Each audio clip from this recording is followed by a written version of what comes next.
ওরে আল্লাহর বান্দা যুবক, কেমন মায়ার নবী পাইছো, সেই নবীকে 70টা বছর হায়াতে একটা মিথ্যা কথা বলে নাই, যেই নবী গোটা জগতের জন্য আদর্শ আল্লাহ পাঠান, সেই নবীরে গোটা জগতের জন্য আদর্শ, সেই নবী গোটা জগতের জন্য আদর্শ নবী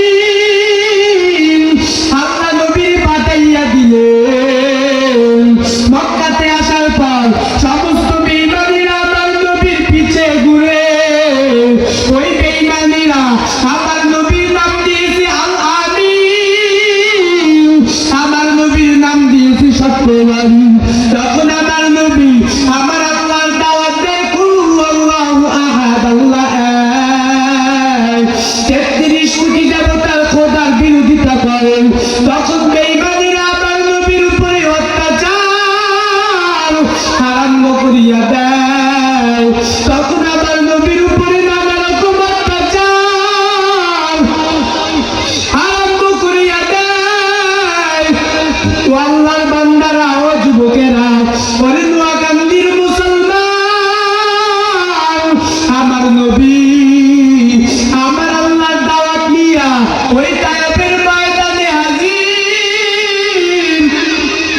হাজির হইয়া বলতেছেন, ও তায়েফবাসী, ও তায়েফবাসী, আল্লাহ তো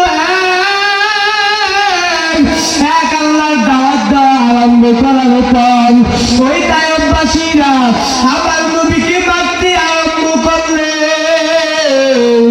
ওই বৃষ্টির মতন পাথর আমার নবীর শরীরে পড়ে,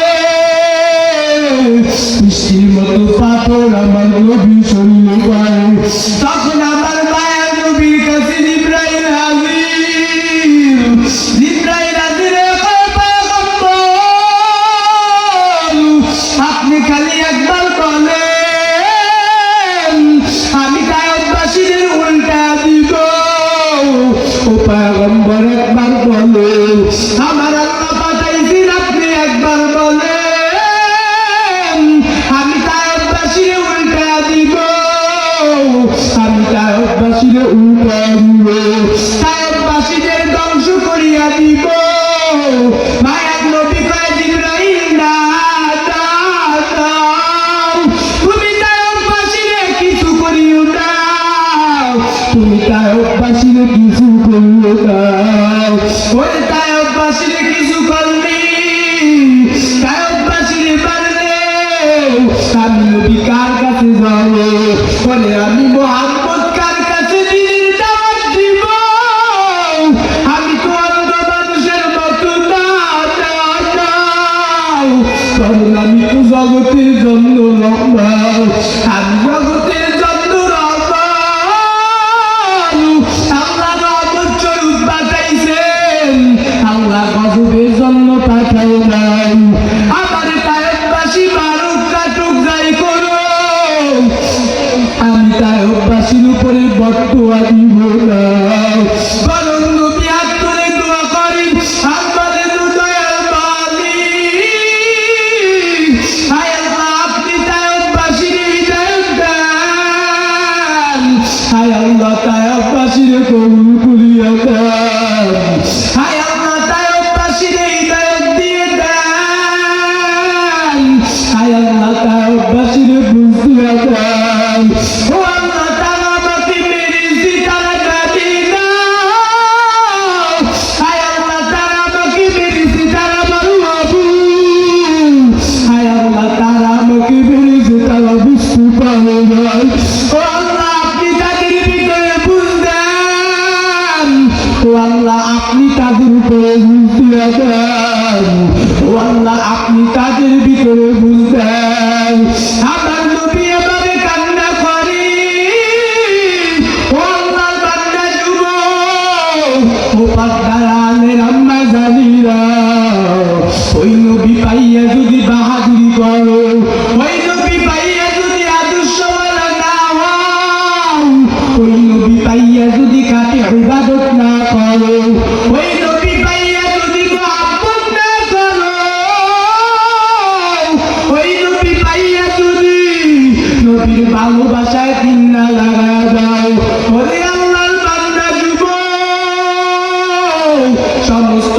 ধ্বংস হয়ে যাবে, সমস্ত কিছু ধ্বংস হয়ে যাবে। কেন নবীর আদর্শের জন্য বাহাদুরি করো না? ও আল্লাহর বান্দা, কেমন নবী পাইছো? আল্লাহ পাই যত নবী বানাইলাম, সমস্ত নবীর থেকে শ্রেষ্ঠ নবী আমার মুহাম্মদ। ওরে মুহাম্মদ নবী ছাড়া জান্নাতের গেটও খোলা হবে না। ওরে মুহাম্মদ নবী ছাড়া জান্নাতে কোনো নবী যাবে না। আদম নবী দূরা যাবে, জান্নাতের গেটটা খোলো, বলবে না খোলা যাবে না। মুসা নবী যাবে, গেটটা খোলো, বলে না খোলা যাবে না। বলে আমাদের কাছে চাবি নাই, বলে তাইলে চাবি কার হাতে? বলে চাবি মুহাম্মদের হাতে। বলে মুহাম্মদ কোথায় কোথায় বলে পাবে? বলে মুহাম্মদের যদি বিশ্রাইতে যাও, হাসরের মাঠে যাও, গিয়া দেখো মুহাম্মদ উম্মতের জন্য হাসরের মাঠে সাজদায় পড়িয়া কাঁদে কাঁদে আর বলে আল্লাহ, আয় আল্লাহ আমার নাও, আমার উম্মত যাতে একটাও জাহান্নামে না যায়। আয় আল্লাহ উম্মত যাতে জাহান্নামে না যায়। আয় আল্লাহ উম্মত যাতে জাহান্নামে না যায়। উম্মত যাতে জাহান্নামে না যায়। কান্না করতেছি, আমি মাহমুদ সাজদায় পড়ে কান্না করতেছি। ও আল্লাহর বান্দারা, নবী যদি উম্মতের জন্য কান্না করতে পারো, মায়ার নবী কান্না করতে পারলে তুমি কেন পারবা না রে যুবক? ও আম্মা জানেরা, আপনারা কেন পারবেন না? এজন্য ভালো করিয়া কই, নবীর আদর্শের মালা গলায় লাগাইয়া দেন, দিয়া নবীর আদর্শের কাছে ফিরে আসো। আল্লাহ ফিরে আসার তৌফিক আমাদের দান করে দেন। মোহতারাম হাজিরিন, আজকে সেই নবীর ইজ্জত নিয়ে, সেই নবীর ভালোবাসা নিয়ে, সেই নবীর তামান্না নিয়ে বেঈমানরা কথা বলে, সেই নবীর ইজ্জত নিয়ে ওই নাস্তিকের বাচ্চারা কথা বলে, আমরা এগুলো সহ্য করতেছি। অর্থাৎ এখনো সময় আছে, ফিরে এসে রবের কাছে তওবা করেন, মাফ চান, আল্লাহ মাফ করে দিবে। আল্লাহ রাব্বুল আলামিন যেই আলোচনা করলাম, এই কথার উপর আমাকে আপনাকে আমল করার তৌফিক দান করে দেন। আখির দাওয়ানা আলহামদুলিল্লাহি।